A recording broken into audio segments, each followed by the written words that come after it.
Hello बच्चों, चलिए प्रश्न को पढ़ते हैं और समझते हैं। यदि 100 प्रेक्षणों के समूह का माध्य एवं मानक विचलन क्रमशः 20 और 3 है, पाया जाता है। कुछ देर बाद यह पाया गया कि 3 प्रेक्षण गलत थे, जो कि रिकॉर्ड में 20, 21 व 18 थे। यदि गलत प्रेक्षण हटा दिए जाएं तो माध्य एवं मानक विचलन ज्ञात कीजिए। ठीक है बच्चों, तो प्रश्न को हल करने से पहले प्रश्न के लिए हम मुख्य अवधारणा लिख लेते हैं बच्चों। ठीक है, जिसकी सहायता से हम इस प्रश्न को हल करेंगे। ठीक है बच्चों, तो देखो प्रश्न की हमारी मुख्य अवधारणा क्या होगी बच्चों। मुख्य अवधारणा में बच्चों हम क्या करेंगे, प्रश्न से संबंधित कुछ सूत्रों को लिखेंगे। ठीक है बच्चों, तो देखो मुख्य अवधारणा। मुख्य अवधारणा में बच्चों हम माध्य और मानक विचलन के सूत्रों को यहाँ पर लिखेंगे और समझेंगे। ठीक है, तो देखो बोलो, सबसे पहले मैं आपको माध्य ज्ञात करने का सूत्र लिखवाता हूं। तो देखो बच्चों, माध्य जो होता है, माध्य जिसे हम एक्स बार से व्यक्त करते हैं, इसका सूत्र होता है 1/n, और फिर होगा ये समेसन आई बराबर 1 से n तक, और ये हो जाएगा एक्स आई। ठीक है, माध्य के बाद मानक विचलन का सूत्र भी हमें याद होना चाहिए, तो वह भी मैं लिख देता हूं। मानक विचलन मानक विचलन को बच्चों हम सिग्मा से व्यक्त करते हैं। ठीक है, तो मानक विचलन होता है सिग्मा, और यह बराबर होता है, देखो सबसे पहले हम वर्गमूल लगाएंगे, और वर्गमूल के अंदर होगा 1/n समेसन आई बराबर 1 से n तक, ये होगा एक्स आई का वर्ग। उसके बाद माइनस 1/n, फिर से होगा समेसन आई बराबर 1 से n तक, और यहाँ होगा एक्स आई, और इस पूरे की घातांक कितनी हो जाएगी, 2। तो बच्चों ये हमारा मानक विचलन ज्ञात करने का सूत्र है। चलिए बच्चों, प्रश्न में जो दिया है उसे भी लिख लेते हैं। तो देखो, प्रश्न में हमें दिया हुए प्रेक्षणों की संख्या। तो प्रेक्षणों की संख्या हमारे पास कितनी है, देखो प्रेक्षणों की संख्या दी गई है हमें, कितने हैं, 100। तो प्रेक्षणों की संख्या ये हमारे पास n होगा, जो कि किसके बराबर होगा, 100 के बराबर होगा। ठीक है बच्चों, उसके बाद देखो हमें दिया हुआ है गलत माध्य, हम यहाँ पर लिखेंगे गलत माध्य। तो गलत माध्य जो एक्स बार होगा हमारा, वह हमें कितना दिया हुआ है, वह हमें दिया हुआ है 20। ठीक है, अब हम लिखेंगे गलत मानक विचलन। तो गलत मानक विचलन, ठीक है, मानक विचलन जिसको हम सिग्मा से व्यक्त करेंगे, ये हो गया हमारा गलत मानक विचलन सिग्मा, जो हमें कितना दिया हुआ है, 3 दिया हुआ है। ठीक है बच्चों, तो अब हमें प्रश्न में सही मानक विचलन और सही माध्य निकालना है। तो देखो हम लिखेंगे हम जानते हैं। देखो बच्चों, हम जानते हैं माध्य ज्ञात करने का सूत्र, जो हमने मुख्य अवधारणा में भी लिखा था। तो देखो माध्य बराबर होता है 1/n सिग्मा आई बराबर 1 से n तक और एक्स आई, ये सूत्र होता है। अब देखिए यहाँ पर हमें गलत माध्य कितना दिया हुआ है, हमें गलत माध्य दिया हुआ है 20 बराबर 1 प्रेक्षणों की संख्या कितनी है हमारे पास प्रेक्षणों की संख्या हो जाएगी 100, और यहाँ पर हो जाएगा हमारे पास गलत गलत सिग्मा आई बराबर 1 से लगा के कहाँ तक, 100 तक, एक्स आई। अब देखो बच्चों, जब आप 100 को 20 से गुणा करोगे तो हमें क्या मिल जाएगा, 2000। तो 2000 क्या हो जाएगा, हमारा प्रेक्षणों का गलत योग हो जाएगा। तो हम लिख सकते हैं प्रेक्षणों का गलत योग, प्रेक्षणों का गलत योग। देखो गलत योग कितना हो जाएगा, ये हो जाएगा हमारा 2000। ठीक है बच्चों, हमने 20 को 10 से गुणा कर दिया है। तो प्रेक्षणों का गलत योग तो हमारे पास आ गया, तो यहां से हम प्रेक्षणों का सही योग भी निकाल सकते हैं। तो अतः हम कह सकते हैं कि प्रेक्षणों का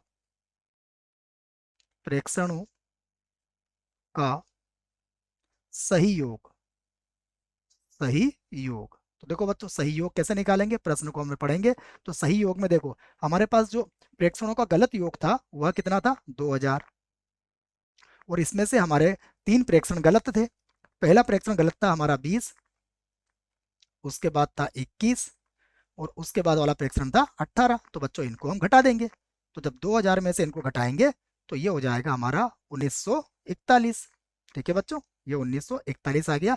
अब ये कितने प्रेक्षणों का योग है बच्चों हमारे पास? ये 17 प्रेक्षणों का योग है। तो यहाँ से हम लिख सकते हैं अब सही माध्य। तो अब हमें मिल जाएगा सही माध्य।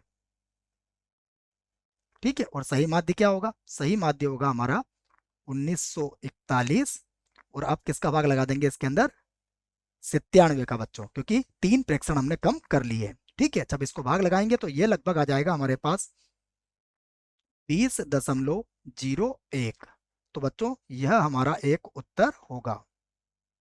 ठीक है, अब देखो, अब हमें मानक विचलन ज्ञात करना है बच्चों। तो अब देखो, मानक विचलन का जो सूत्र है हमने लिख लिया है, फिर भी मैं यहाँ पर लिख देता हूँ। देखो, मानक विचलन, मानक विचलन का जो सूत्र है उसको हम यहाँ पर एक बार लिखना पड़ेगा। तो मानक विचलन का सूत्र होता है, देखो यहाँ लगाना पड़ेगा हमें वर्गमूल। ये होगा 1/n, उसके बाद होगा सिग्मा एक्स आई का वर्ग माइनस 1/n, ये होगा सिग्मा एक्स आई, या समेसन बोल सकते हो बच्चों। तो आई बराबर 1 से कहाँ तक होगा? n तक। इसमें भी आई बराबर 1 से कहाँ तक होता है? n तक। और इस पूरे की घात कितनी हो जाएगी? 2। ये सूत्र है हमारे पास। ठीक है, तो अब देखिए हमारे पास गलत मानक विचलन कितना दिया हुआ है? ये हमारे पास है 3। इसको हमने 3 लिख लिया। और अब वर्गमूल के अंदर देखिए 1/n, अर्थात 1 प्रेक्षण पूरे 100 होंगे। और बच्चों ये क्या हो जाएगा हमारा? ये होगा गलत, ये होगा गलत समेसन आई बराबर 1 से n तक एक्स आई का वर्ग, ये गलत होगा बच्चों। और उसके बाद देखो हमारे पास गलत माध्य 1/n, ये माध्य होता है बच्चों। तो गलत माध्य कितना दिया था हमें? यह माध्य हमें दिया था 20। तो यहाँ पर हो जाएगा 20 की घात 2। ठीक है बच्चों, अब देखो दोनों पक्षों का हम यहाँ पर क्या करेंगे? वर्ग कर लेंगे बच्चों। तो यहाँ पर हम लिख सकते हैं दोनों पक्षों का वर्ग करने पर, वर्ग करने पर, वर्ग करने से क्या होंगे? वर्गमूल हमारा हट जाएगा। तो वर्गमूल हटने के बाद देखो 3 का वर्ग कितना हो जाएगा? 3 का वर्ग हो जाएगा हमारे पास 9। उसके बाद होगा 1/100 और गुणा, यहाँ हो जाएगा गलत सिग्मा या समेसन आई बराबर 1 से कहाँ तक था बच्चों? ये था 100 तक। और ये हो जाएगा एक्स आई का वर्ग। और माइनस जब हम 20 का वर्ग करेंगे तो ये कितना हो जाएगा? ये हो जाएगा हमारा 400। तो अब बच्चों 400 को आप बराबर किधर लाओगे? तो ये 409 हो जाएगा, और इससे गुणा कर दोगे तो 2 जीरो और बढ़ जाएगी। तो अब हम कह सकते हैं कि हमारे पास गलत प्रेक्षणों का जो वर्गों का योग आया बच्चों, वह कितना आया? तो इसको हम लिख लेते हैं गलत, उसके बाद समेसन आई बराबर 1 से कहाँ तक है? 100 तक। और ये हो जाएगा एक्स आई का वर्ग। तो देखो बच्चों ये कितना हो जाएगा? ये हो जाएगा, देखो 400 को 9 में जोड़ेंगे तो 409, और 100 का गुणा करेंगे तो 2 जीरो और इसमें बढ़ जाएगी। तो अब हम यहाँ से सही निकाल सकते हैं। देखो, तो अब हम निकालेंगे यहाँ से सही। ठीक है, तो देखो अब लिखेंगे हम सही। और अब हमारे पास हो जाएगा समेसन आई बराबर 1 से, अब बच्चों कितने पद हो जाएंगे इसमें? 97 पद। ठीक है, और एक्स आई का वर्ग।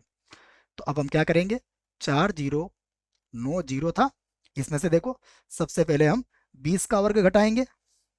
तो 20 का वर्ग घटा दिया हमने। उसके बाद 21 का वर्ग घटाएंगे। उसके बाद फिर 18 का वर्ग बच्चों इसमें से घटा देंगे। ठीक है, तो देखो इसको लिखेंगे हम 4 जीरो 9 जीरो जीरो, 20 का वर्ग कितना होता है? 400। 21 का वर्ग होगा 441, और 18 का वर्ग होगा 324। ठीक है बच्चों, तो इसको घटाने के बाद देखिए हमारे पास बचेगा, ये बचेगा 3 9 7 3 और 5। ठीक है ना बच्चों, हमने इसको घटा के ये सही लिख दिया है। अब हम सही मानक विचलन ज्ञात कर सकते हैं। देखो, तो अतः अतः अब हम ज्ञात करेंगे सही मानक विचलन। ठीक है, अतः हम लिखेंगे सही,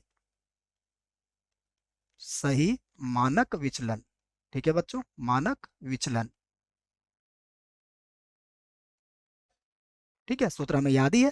तो हम लिखेंगे यहाँ पर फिर से एक वर्गमूल लगाएंगे बच्चों, और वर्गमूल में आएगा 1/n, और n का मान इस बार कितना है? इस बार है 97।